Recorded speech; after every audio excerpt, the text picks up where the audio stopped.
오늘은요, 나는 누구인가? 우리가 세상에 살 때요, 내가 누구인가? 그러니까 나 혼자 내가 떨어진 내가 아니라요, 하나님 안에서 내가 누구인가? 이걸 좀 살펴보려고 합니다. 첫째는요, 나는 인간은요, 하나님의 피조물이라는 것이죠. 그러니까 우리가 하나님이 우리를 만드신 피조물이라는 것입니다. 그러니까 하나님 우리를 만드셨어요. 이 분명한 믿음이 있어야 됩니다. 내가 누구냐? 나는 하나님께로 왔고 하나님께로 가는 하나님의 피조물이다. 우리 인간은요, 다른 사람은 어떤 사람 내 주목을 믿는다고 할지 모르지만 그러나 우리는요, 하나님의 피조물입니다. 하나님 만드셨어요. 하나님의 피조물이기 때문에 이렇게 멋지게 아름답게 만들어진 거죠. 미국이나 우리 고아들 있잖아요. 고아들 보면 미국이나 유럽, 프랑스 이렇게 고아들 참 보면 얼굴이요 좀 안 됐더라고요. 전부 다. 왜냐하면 어려서부터 부모를 잃다 보니까 고아들이 이제 고생을 참 많이 해요. 그래도 대부분 고아들 보면 나중에 나이 먹으면요 한국을 찾아요. 우리는 하나님께 만들어진 존재예요. 그런데요, 성경은 그렇게 말하는데 우리가 한번 창세기 2장 7절 같이 읽어보겠습니다. 시작. 여호와 하나님이 땅의 흙으로 사람을 주시고 생기를 돋보에 불어넣으시니 사람이 생명이 됩니다. 성경이 근데 우리를 하나님이 흙으로 만드셨대요. 그러니까 우리는 어떤 존재이냐? 흙은요, 먼지를 말해요. 우리는 흙으로 만들어진 연약한 존재예요. 우리는 그것을 인정해야 합니다. 우리는 하나님이 만들었는데 흙으로 만드는 존재예요. 그것은 뭐냐면 우리가 연약한 존재이다. 하나님을 의지할 수밖에 없는 연약한 존재이다라는 걸 그걸 깨달아야 됩니다. 그런데 그렇게 연약한 존재인데 누가요? 하나님이 그 코에다가 생기를 훅 넣어가지고 사람이 이제 이렇게 잤는데 이렇게 생기를 가지고서 살아있는 존재가 되었어요. 뭐예요? 하나님의 생명과 우리 인간의 생명이 연결된 존재. 우리는 하나님께 연결된 존재예요. 그래서 내가 하나님께 연결되어 있고 나는 하나님의 작품이고 나는 하나님께 의존되어 있어요. 그래서 우리가 제일 행복할 때 언제 행복하냐? 하나님을 의지하고 살아갈 때. 하나님 믿습니다. 하나님 의지합니다. 하나님 사랑합니다. 하나님 의존할 때 제일 행복해요. 우리는요, 흙으로 만들어진 아주 먼지 같은 존재이고 우리가 연약하고 하나님 우리 생명 딱 뽑아가면 끈짝나는 존재예요. 그런데 하나님이 우리에게 생명을 주시고 하나님이 우리가 전적으로 하나님 의지하고 살아갈 때 가장 행복한 존재인 줄 믿습니다. 오늘도 그 고백이 있습니다. 나는 하나님의 귀한 특별한 존재이다.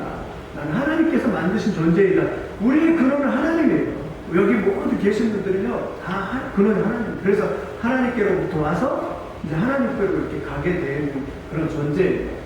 그런 존재인 것을 그래서 하나님을 의존하는 존재인 걸 믿으시기 바랍니다. 두 번째는요, 우리가요, 성경에 보니까 인간은 전적으로 죄인이에요. 로마서 3장 23절 같이 한번 읽어보겠습니다. 시작. 모든 사람이 죄를 범하였음에 하나님의 영광이 이르지 못하더니. 또 에베소서 2장 1절 읽어보겠습니다. 시작. 그는 허물과 죄로 죽었던 너희를 살리셨도다. 여러분, 우리는요, 하나님 앞에 성경은 뭐라고 하냐면 죄인이라고 그렇게 말해요. 죄인. 그러니까 하나님 만드셨죠. 우리는 아담의 죄로 말미암아 죄를 물려받은 원죄를 물려받은 죄인의 결과예요. 그리고 우리의 모든 본질은 뭐냐면요, 우리는 우리 속에 있는 게 사실은요, 죄예요. 죄의 덩어리예요. 그래서 칼빈은 사람을 죄의 공장이라고 해요. 죄를 만드는 막 물건을 만들기 위해서 막 돌리잖아요. 그런 것처럼 우리는 죄의 공장이에요. 여러분, 그러지 아침 딱 일어나면 내가 하나님의 영광을 위해서 어떻게 살지 이렇게 생각하는 사람 별로 없잖아요. 아침 일어날 때 힘들었고 일어나고 저도 그렇고 또 생각하는 게 다 죄의 생각밖에 없고 오늘 하루도 살아가면서 저도 그렇고 우리 사람들 대부분이 살아가는 것이 내가 어떻게 하면 진짜 착하게 또 바르게 행복하게 잘 살까 이런 생각보다는 죄의 생각을 바르게 하잖아요. 우리는 태어날 때부터 죄인이에요. 그래서 우리가 이제 그러잖아요. 성선설이 있고 선악설이 있는데 성선설은 뭐냐면 태어날 때부터 선하게 태어난다는 거예요. 그걸 맹자가 주장을 했어요. 태어날 때부터 사람은 선하게 태어난다. 성악설은 뭐냐면 태어날 때부터 악하게 태어난다. 이렇게 나왔어요. 어떤 게 맞을까요? 어떤 게 맞을까요? 성선설이 맞아요? 성악설이 맞아요? 우리 기독교적으로 말하는 성악설. 네, 맞습니다. 맞습니다. 감사합니다. 성악설이에요. 성악설. 우리 인간은 태어날 때부터 죄인을 해요. 절대 사람 믿으면 안 돼요. 저 사람은 죄의 덩어리야. 이렇게 생각하셔야 돼요. 돈 꽂으면 또 안 돼요. 지난번에 말했죠. 돈 꽂으면 안 돼. 왜? 돈 꽂으면 안 갚아.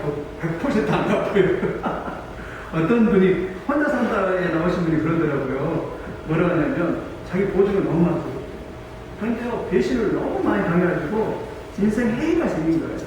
해가 생겨가지고 그냥 산속에 들어가 버렸어요. 안타깝더라고요. 사람한테 너무 배신을 많이 당해가지고 그냥 혼자 살고 그냥 산속에 들어갔어요. 절대 한번 따라서 사랑은 믿음의 존재가 아니라 사랑의 존재이다. 사람한테 돈 주려면 그냥 줘야 되고 공짜로 줘야 되고, 그리고 사랑의 존재예요. 사람, 나 저 사람 믿어야, 너 믿어. 막 이런 소리 많이 하는데, 믿는 도끼에 발등 치킨다고. 믿는 도끼에 발등 치킨다고.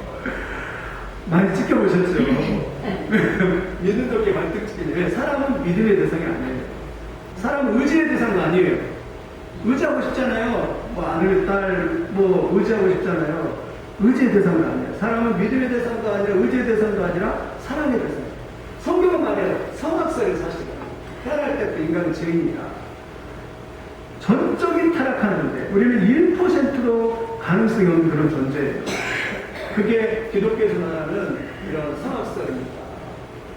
그래서 우리가 보는 관점은 두 가지가 있어요. 하나는 우리는 전적인 타락설, 이게 개혁주의예요. 우리는 전적으로 타락해서 하나님 앞에 갈 수도 없고 우리 힘으로 만날 수도 없기 때문에 하나님 우리에게 찾아와 주세요. 우리를 만나 주세요. 하나님 은혜 주세요 하는 것이 이게 기독교예요. 기독교. 근데 심리학에서는요, 우리 사람은 괜찮은 존재니까 우리 힘으로도, 하나님 없이 우리 힘으로도 하나님의 일을 할 수 있고 선한 일을 할 수 있고 우리 힘으로도 할 수 있다. 공부도 하고 뭔가 훈련을 받으면 우리도 괜찮게 살아갈 수 있다. 이렇게 생각하는 게 심리학이에요. 어떤 게 맞을까요? 이게 맞습니다. 우리는 사실은 1% 가능성이 있어요. 하나님이 찾아오셔서 우리를 만나주시기까지. 그래서 우리 기도할 때마다 우리가 뭐라고 기도할 수밖에 없어요. 하나님 도와주세요.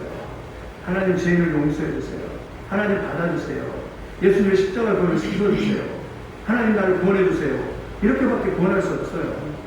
그러면 여러분이 그렇게 하면 구원이 이루어지는 거예요. 성령을 통해서. 우리 전적인 타락에서 우리 힘으로 안 돼요. 절망하고 좌절하고 고통일 수밖에 없어요. 그런데 하나님이 어느 날 무조건적으로 딱 와서 나를 딱 만나주십니다. 놀랍죠? 그러니까 저도 깜짝 놀라요. 내가 어떻게 구원을 받았지? 아니 어떻게 목사가 됐지? 깜짝 놀라요. 선택의 조건이 그게 없거든요. 그런데 하나님이 딱 만나주십니다. 우리 불러줍니다. 그래서 여러분 감사하시길 바랍니다. 이 자리에 앉아있는 것은요 그냥 아무나 앉아있는 게 아니에요. 하나님이 딱 선택하고 너는 내 거 이렇게 해가지고 여기에 앉아있는 줄 믿습니다. 하나님 불러주셔서 여기에 앉아있는 줄 믿습니다. 이게 하나님의 축복입니다. 아무나 아니에요. 그러니까 어릴 때는 저도 잘 모르겠고 어떻게 내가 하나님을 믿게 됐고 어떻게 알게 될지 잘 몰라요. 하나님이 무조건적으로 너는 내 것 이러면서 자기의 소유를 삼으시고 하나님 불러주셨어요. 그래서 효과적인 부르심이라고 해요. 하나님이 우리를 그러한 존재로 불러주신 것입니다. 얼마나 축복이에요. 두 가지. 하나는 하나님이 선택해가지고 너는 내 거라고 불러준 사람이 있고, 하나는 너는 그냥 버려버린 사람, 육이라고 하죠. 버려버린 사람. 시체를 육이라고 버린다고 하잖아요. 그런 것들 어떤 사람은 하나님이 선택이 되어 있고 어떤 사람은 하나님이 버려진 존재 이렇게 만드는 그런 존재가 그러네요. 그래서요 인간이 얼마나 제약됐어요.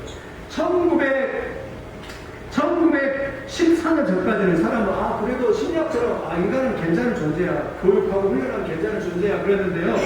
1914년 7월 28일 날 유럽에서 세계 1차 대전이 일어나요. 세계 1차 대전이 일어났어요. 약 1년 동안, 14년에서 18년까지 유럽에서 엄청난 세계 대전이 일어나요. 그리고 1939년 9월 1일부터 1945년 9월 2일까지 다시 이게 세계 2차 대전이 일어나요. 그러면서 인간은요, 그때 깨달았어요. 인간이 가지고 있는 그 내면은 본질적으로 제약이다. 재성을 가지고 태어난 사람이다. 인간에는 선한 것이 없다. 이걸 그때 깨닫는 거예요. 여러분, 우리도 마찬가지입니다. 우리도 하나님 믿지 우리 안에 선한 것이 없습니다. 그래서 우리가 전적으로 하나님을 의지할 수밖에 없는 존재예요. 오늘 또 하나님을 의지하시기를 예수님의 이름으로 축원드립니다. 나는 죄인입니다. 주님 나를 찾아와 주셔서 내 죄를 용서해 주시고 나를 보내주시옵소서. 이렇게 그런 사람만이 하나님의 구원을 이룰 수 있는 존재입니다. 그래서요, 세 번째 이제 한번 읽고, 세 번째는 인간을 그래서 구원을 필요로 한 존재예요. 로마서 3장 24절 같이 한번 읽어보겠습니다. 시작. 모든 사람이 죄를 아니군요. 그리스도 예수 안에 있는 성령으로 말미암아 하나님의 은혜로 값없이 의롭다 하심을 얻는 자 되었느니라. 아멘. 또 요한복음 14장 6절 같이 읽어보겠습니다. 시작. 내가 곧 길이요 진리요 생명이니 나로 말미암지 않고는 아버지께 올 사람이 없느니라. 아멘. 인간은요 하나님께로부터 만드는 피조물이고 또 죄인이고 또 인간은 반드시 그래서 구원을 필요로 합니다. 구원을 어떻게 받아요? 하나님께서 보내신 자 예수 그리스도를 마음에 받아들일 때, 내가 죄인임을 고백하고 내가 하나님의 자녀인 걸 고백하고 내가 내 마음속에 예수님을 받아들일 때, 그리고 천하 인간의 구원을 얻을 만한 다른 이름을 우리에게 주신 일이 없다고 예수님을 내가 내 마음에 소유하고 받아들일 때 구원을 받아요. 다른 종교는 불교나 이슬람교죠. 달 모양하고 별이 있는 게 이슬람교예요. 유교, 공자. 다른 종교는 자기의 노력으로 막 자기의 공로를 가지고 돈도 많이 바치고 또 기도도 많이 하고 그리고 또 무언가를 딱 신에게 뭔가를 많이 해야만. 이슬람 같은 경우는 하루에 5번씩. 저도 캐나다에 있을 때 봤는데요. 운전수인데 가다가 운전하다가 딱 12시가 딱 되면 돗자리 딱 깔아놓고 그 메카를 향해서 딱 절을 하고 절한 다음에 운전을 해야 돼. 하루에 5번씩 절을 하지 않으면 안 돼. 그래서 이 다른 종교는 자기 힘으로 막 열심히 살아가야 돼요. 열심히 노력하고 열심히 해야지만이 구원을 받는다 이렇게 생각이 돼요. 그러니까 이상한 종교도 많죠. 뭐 이슬람교 같은 경우는 뭐 지하드 같이 다른 나라에 가서 다른 사람을 테러하고 죽이면은 천국 가서 여자들 10명씩 더 주고 그런 나쁜 이론들을 이렇게 하는 그런 종교도 있고 이상한 종교들이 많죠. 아무튼. 그런데 다른 종교는 다 자기 힘으로 자기의 노력으로 가요. 그런데 기독교는 자기 자력, 내 힘으로가 아니에요. 내 힘으로가 아니라 기독교는 오직 예수 그리스도를 통하여서는 다른 종교예요. 우리의 구원은 내 마음속에 예수님을 받아들이고 내가 죄인임을 고백하고 예수님이 내 죄를 위해서 십자가에 돌아가신 것을 믿고 고백되어진 사람만이, 동의되어지고 믿어지는 이 사람만이 하나님 나라 천국에 가도록 하나님께서 언약을 베풀었어요. 언약을 주셨어요. 그게 무슨 언약이냐면 은혜 언약. 누구든지 내 죄를 위해서 하나님 보내신 독생자 아들 예수 그리스도를 믿고 예수 그리스도를 마음에 받아들이고 예수님이 나의 죄를 위해서 돌아가셨습니다. 예수님이 나를 구원하여 주셨습니다. 예수님이 십자가에서 죽으시고 3일 만에 부활하셨습니다. 나는 그 예수님을 믿습니다. 라고 고백하는 사람만이 그것을 성령께서 깨닫게 해주셔서 그렇구나. 나는 죄인인데 하나님의 성령께서 그걸 깨닫게 해주셔서 그 믿음을 고백하는 사람만이 어떻게 되냐면 은혜와 언약에 의해서 하나님의 자녀가 되고 구원을 받는 거예요. 여러분 그렇게 되기를 예수님의 이름으로 축원드립니다. 여러분 물론 우리도 굉장히 노력해야 됩니다. 그냥 구원은요 아무렇게 그냥 받잖아요. 정말 하나님 이 구원 없으면 안 됩니다. 우리 지옥 가면 안 됩니다. 이렇게 하고 정말 간절히 하나님 앞에 사모해야 돼. 이 구원에 대해서. 그렇잖아요. 우리가 눈을 딱 떴는데 와서 보니까 그냥 뜨거운 지옥이에요. 고통이에요. 그래서 단테 신곡이 그러잖아요. 그 지옥 문 앞에 이렇게 써져 있다고 하면 여기에 들어오는 사람은 희망을 버려라. 이렇게 써져 있다고 해요. 그래서 우리도요 간절히 하나님 다른 걸 다 놓쳐도 이 구원만은 정말 놓칠 수 없습니다. 또 하나님도 간절히 찾으면 또 사실은 응답하셔요. 그러나 내가 막 간절히 찾기 때문에 구원하는 건 아니지만 그래도 하나님 우리를 막 은혜를 구하고 하나님 은혜를 구하면서 나가면 하나님께서 역사하십니다. 여러분 우리 구원을 위해서 이 땅에 오신 예수 그리스도를 믿으시길 예수님의 이름으로 축원드립니다. 다른 일로 구원을 받을 수 없어요. 교회 나온다고 해서 구원 받는 거 아닙니다. 예수님을 정확하게 고백하고 믿어야지만 구원받는 거예요. 교회 나와서 목사님 설교면 나는 괜찮겠다 이러면 안 돼요. 내 마음속에 예수님을 받아들여주고 예수님을 믿어줘야지만이 구원의 역사가 있다는 것을 믿으시기를 예수님의 이름으로 축원드립니다. 그래서 이 예수님, 그래서 이 예수님이 구원받는 방법이에요. 그래서 로마서에 보니까 이렇게 나왔더라고요. 우리 같이 읽어보겠습니다. 시작. 내가 만일 내 입으로 예수를 주로 시인하며 또 하나님께서 그를 죽은 자 가운데서 살리신 것을 내 마음에 믿으면 구원을 받으리라. 10절로 사람이 마음으로 믿어 의에 이르고 입으로 시인하여 구원에 이르리라. 그렇죠. 내 입으로 예수를 시인하여 예수님 믿습니다. 내 마음에 예수님 받아들입니다. 예수님 내 죄를 위해서 죽으신 것을 믿습니다. 이러면서 시인하고 받아들이고 그리고 그 내 마음의 확정을 좀 해야 되죠. 그래서 사람의 마음으로 믿어 의에 이르고 입으로 시인하여 구원을. 그래서 시인하는 게 중요하고 고백하는 게. 새벽에 나와서 기도하는 것도 중요하고 고백하는 게 참 중요하죠. 그래서 지금 목사가 이렇게 말씀을 증가할 때 그 말씀을 듣고 아멘 믿어주고 그런 사람은 축복인 줄 믿습니다. 그리고 예수님의 나의 구주로 고백되는 사람을 축복인 줄 믿습니다.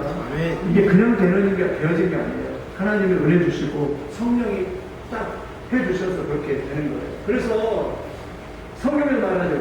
잘못 쓰면 역접하는 게 아니라 영접하며 구원을 얻는다. 요한복음 5장 24절 같이 읽겠습니다. 시작. 내가 진실로 진실로 너에게 이르노니 내 말을 듣고 또 나 보내시기를 믿는 자는 영생을 얻었고 심판에 이르지 아니하나니 사망에서 생명으로 옮겨지리라. 아멘. 내 말을 듣고 이 하나님의 말씀을 듣고 또 나 보내신 자 예수님을 믿는 자에게는 영생을 얻었고 심판에 이르지 아니하고 사망에서 생명으로 옮겨졌대요. 구원을 받았대요. 이게 놀라운 축복입니다. 내 말, 하나님의 말씀이 지금 들리면 그 축복이에요. 내가 믿어지는 것이 축복이에요.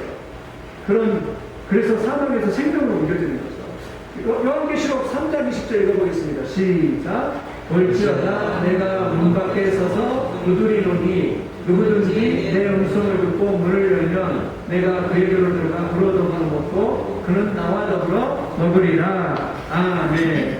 그러니까 내 마음에 여기 문이 있는데 그 문을 활짝 열고 예수님 들어오십시오. 근데 예수님 강제로 안 들어옵니다. 내가 환영해야 돼요. 성령님을 통해서 믿음이 확신이 되면 내가 예수님 원합니다. 들어오세요. 나는 구원받고 싶어요. 주님 들어오세요. 환영하면 주님이 들어오셔서 내 마음에 거하시면서 이렇게 놀라운 축복을 경험하게 되는 것입니다. 이게 구원입니다. 그래서 영접기도 한번 우리 같이 읽어보겠습니다. 시작. 하나님 저는 죄인임을 시인합니다. 그리고 예수님께서 저를 사랑하셔서 저의 죄를 대신지고 십자가에 못 박혀 죽으시고 부활하신 사실을 믿고 감사드립니다. 이제 예수님을 저의 구주로 믿고 제 마음에 못을 드립니다. 제 마음에 들어오셔서 제 삶을 다스려 주옵소서. 예수님의 이름으로 기도합니다. 아멘. 여러분 마음속에 누가 있습니까?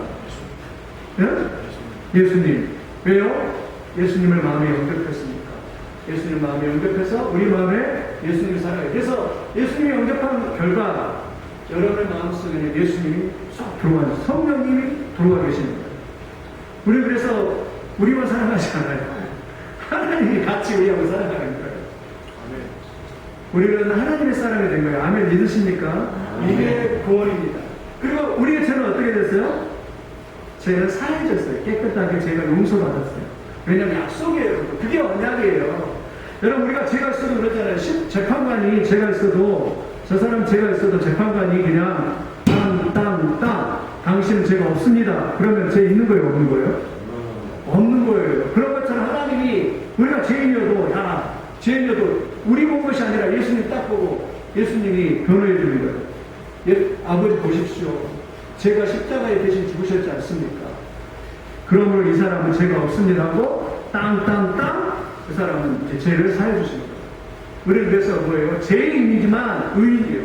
표현이 좀 이상하겠지만 죄를 지었지만 의인이에요. 왜냐하면 하나님이 예수님이 대신 죽으셨기 그 다음에 하나님의 자녀가 됐어요. 여러분 자녀가 된다는 게 굉장히 중요합니다. 왜냐하면 자녀는요 아버지가 자녀는 그 아들을 끝까지 보호하고 책임지고 사랑하고 해주시는, 물론 인간의 아버지는 그러지 못할 수도 있지만 하나님 아버지는 그 자녀에게 모든 좋은 것을, 그리고 모든 특권을, 모든 걸 다 주게 되어 있어요. 이게 자녀입니다. 그리고 영원한 생명을 얻습니다. 영원한 천국이 우리의 것입니다. 그리고 하나님이 얘기하신 풍성한 삶이 시작된다라고 그렇게 말씀합니다. 이게 구원이에요. 여러분, 이런 은혜가 있기를 예수님의 이름으로 축원드립니다. 네. 어떤 미국의 목사님이 그랬대요. 그 사람 좀 유명했나 봐요. 이제 설교가 이렇게 딱 지나가려고 하는데 구세군에서 이렇게 갑자기 딱 그 목사님 알아본 거예요. 그 목사님 딱 알아보고, 목사님 좀 와서 설교 좀 해주십시오. 그러니까, 여러분, 하나님 믿음이 영생을 얻고 구원 얻습니다. 그러니까 저기에서 하나님을 안 믿는 불가지론자. 불가지론자는 뭐냐면 하나님 믿지 않는 사람, 무신론자예요. 무신론자가 그랬대요. 그 사람한테 명함에 딱 써가지고, 당신 하나님 믿으니까 나는 하나님 믿지 않는데 무신론자인데 내일 4시에 한번 대결을 해봅시다. 논리로서 같이 대결을 해봅시다. 그렇게 딱 했대요. 그러니까 이 목사님이 그걸 읽어주면서, 사람한테 읽어주면서 그렇게 말을 했대요. 내일 4시에 이렇게 도전장을 냈는데 저는 시간이 되어서 참석할 수 있을 것 같습니다. 그러나 한 가지 제안합니다.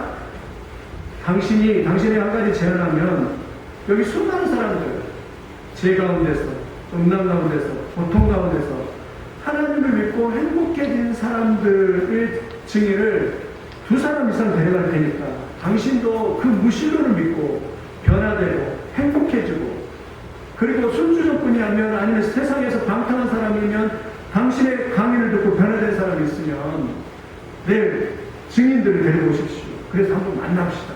그렇게 이야기를 했대요. 그러니까 이 사람이 손살을 쳐면서 그냥 도망갔다는 그런 얘기였어요. 그럼 우리도 마찬가지로 어떤 사람은 정말 하나님 앞에 나갈 수 없는 그런 죄인인데 하나님 믿고 변화된 사람 많고요. 세상 회의를 가지고 인생이 왜 이럴까 힘들까 그렇게 살다가도 하나님 딱 만나고 하나님을 경험하고 행복하게 사는 사람이 수천 수백만입니다. 이게 구원입니다. 여러분, 이런 은혜가 여러분의 있기를 예수님의 이름으로 축원드립니다. 이제 말씀을 정리하면, 첫째는 나는 뭐예요? 나는 하나님 만드신 피조물이다. 두 번째, 나는 죄인이다. 세 번째, 나는 예수님을 통해서 구원받는 자녀다. 자, 한번 다시 해보자. 첫째는 뭐예요? 나는 피조물이다. 두 번째는요, 나는 죄인이다. 세 번째는요, 나는 예수님을 통해 구원받는 하나님의 자녀다. 이게 이제 됐죠? 되셨죠? 나는 그런 사람이에요. 나는 이제, 나는 대단한 사람이에요. 그래서 하나님 앞에 나는 대단한 사람. 세상은 누군가 나를 몰라줘도 이 교회만 오면 나는 대단한 사람이 될 줄 믿습니다. 네, 우리는 하나님 앞에 대단한 거예요. 세상에 어떤 사람, 누군가 나를 몰라줘도 우리는 하나님은 알아주시고 하나님은 대단한 거예요. 그래서 성경을 보면요, 야곱 알잖아요. 야곱이 형을 속이고 바다 나라로 가는데요, 중간에 베델이라는 곳에서 돌배를 베고 자면서 정말 그냥 인생이 허탈하고 앞으로 어떻게 살지, 앞으로 어떻게 하지 이렇게 고민하고 그냥 딱 누워있어요. 그런데 하나님의 사람이니까 하나님이 딱 거기에 딱 나타나가지고, 야곱아 두려워하지 말라. 내가 너와 함께 할 것이고 내가 너를 인도할 것이고 내가 너가 돌아올 때까지 내가 너와 함께 할 거야. 이러면서 야곱에게요, 하나님 언약을 세우신 거예요. 언약이 그게 언약이에요. 내가 끝까지 너를 책임지고 내가 끝까지 너를 인도할 거야. 여러분, 하나님의 백성들은요, 하나님이 보이지 않는 것 같아도 하나님이 다 인도하신 줄 믿습니다. 하나님이 책임진 줄 믿습니다. 그래서 여러분, 시시때때로 하나님 의지하세요. 하나님 도와주시고 하나님 역사해 주시고 하나님 인도하여 주시옵소서. 하나님의 백성은 하나님이 끝까지 책임져요. 하나님의 백성은 끝까지 책임지시고 하나님이 인도하시고. 야곱이 갔어요. 바다나를 가서 아주 나쁜 사람을 만났어요. 사람 잘 만나시고 자기 삼촌인데 나쁜 사람을 만났어요. 누구를 만나냐면 라반을 만났어요. 근데 자기 임금을 10번이나 속였어요. 야, 내가 너한테 저기 500만 원 줄게. 너 일해. 그래놓고는 10만 원 주고 너 500만 원 줄게 이래놓고 또 좀 올려준다고 그러고 15만 원 주고 이렇게 임금을 10번이나 속였어요. 그러니까 재산이 별일 리가 없죠. 하나님 앞에 기도했습니다. 하나님, 나는 고향으로 돌아가는데 돈도 아무것도 없습니다. 어떻게 하죠? 그러니까 하나님이 환상을 딱 보여줘가지고 양이 올 때 그냥 살구나무 껍질, 나무 껍질 벗겨가지고 심해 물 먹을 때 딱 그거 비춰주니까 그냥 뭐 아름지고 막 그런 이 야곱이 양이 되는 그런 양들이 딱 탄생해가지고 야곱이 거부가 돼가지고 지구를 딱 이렇게 복귀하고 그래서 야곱이 그렇게 고백하잖아요. 하나님의 자녀다. 하나님 내가 갈 때는 지팡이 하나만 가지고 갔는데 내가 돌아갈 때는 하나님 이 양 수많은 양떼들 자식 새끼들도 한 12명 그 다음에 마누라도 4명 아무튼 그 다음에 수많은 거부가 돼서 하나님 앞에 돌아가는 하나님의 자녀이기 때문에요. 그가 부족하고 연약해서 끝까지 책임지시고 끝까지 하나님 인도하십니다. 끝까지 하나님께서 책임지시고 인도하실 줄 믿습니다. 오늘 또 이런 은혜가 있기를 예수님의 이름으로 축원드립니다. 하나님을 의지하고 하나님의 도움을 구하고 오늘 또 하나님의 그런 놀라운 은혜를 경험하고 구원을 날마다 소망하고 천국을 소망하면서 힘있는 삶을 살기를 예수님의 이름으로 축원드립니다. 우리 한번